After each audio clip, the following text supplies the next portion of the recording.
Police Department, who responded on the night Kid Cudi's home was broken into, took the stand. You'll recall Cudi's testimony last week, which seemed to implicate Diddy in that break-in. Yeah, and during that testimony, Diddy's defense team moved for a mistrial, claiming prosecutors suggested their client was responsible for destroying evidence in the case.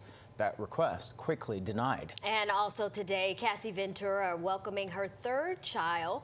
It was just 2 weeks ago. She was on the witness stand testifying about her abusive relationship with Diddy. Well, joining us right now is New York entertainment attorney Lisa Bonner. We're happy to have her with us. Lisa, welcome. So a lot of courtroom observers see yesterday's key witness, his former aide, as a turning point in the prosecution's case. Did you see it that way, and why?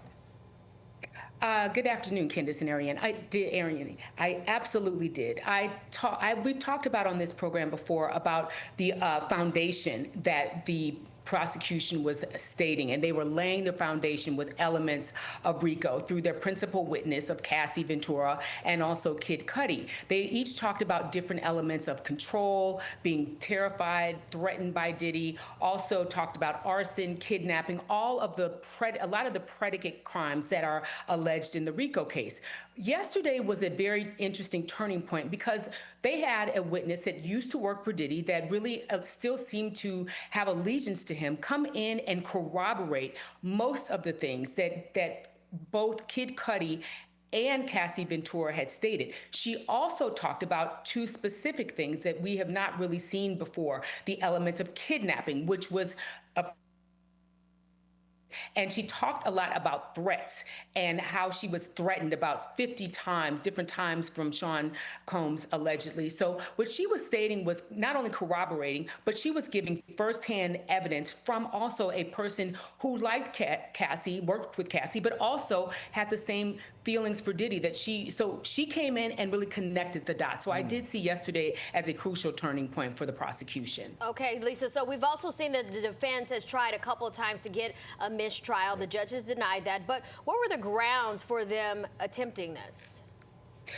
As you stated in your entry, the defense was, objecting to the fact that the prosecution had asked about the fingerprints and had alluded that Sean may have been somehow complicit in destroying this and the fingerprints. And what the defense said, wait a minute, there was a conspiracy theory going around prior that, he allegedly buys his way out of things. And so for this to say, voila, these disappear without my knowledge, the defense basically stated that they were feeding into that narrative, asked for a mistrial, which the judge did deny, but also asked for it to be stricken from the record as improper. While the judge did not grant the mistrial, he also did not state that that was an improper question. He did disregard that comment in terms of instructing that to the jury. Hey, don't listen to that. But once that bell has been rung, it's kind of hard to unring that bell in the mind of the jurors.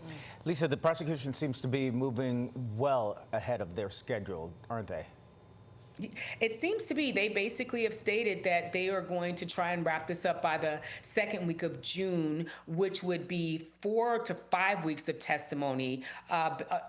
5 to 6, somewhere around. But anyway, they're ahead of schedule, and allegedly. So we shall see. But, they're taking longer than anticipated. They thought they would have gotten through 4 witnesses yesterday. They got through 1. So we'll see. But it does look like they are ahead of schedule. That means they also feel like they're doing well, because they said that they might not call some witnesses that are on the witness list to the stand. So they probably think that they are doing pretty well in terms of establishing their case. So they're going to get rid of superfluous or extra witnesses in this instance. Yeah. So we shall see. Yeah, we'll still have to see after that how long the jury deliberates on this case. And we have victim 2 coming up tomorrow. And so she's going to be a very crucial witness in terms of also corroborating the pattern of the sex trafficking, because she is alleging that she was subject to some of these same crimes as Cassie. So we shall see what that says. But her testimony is supposed to last until Friday, which means she's another key witness in the case. Another big day in the court tomorrow.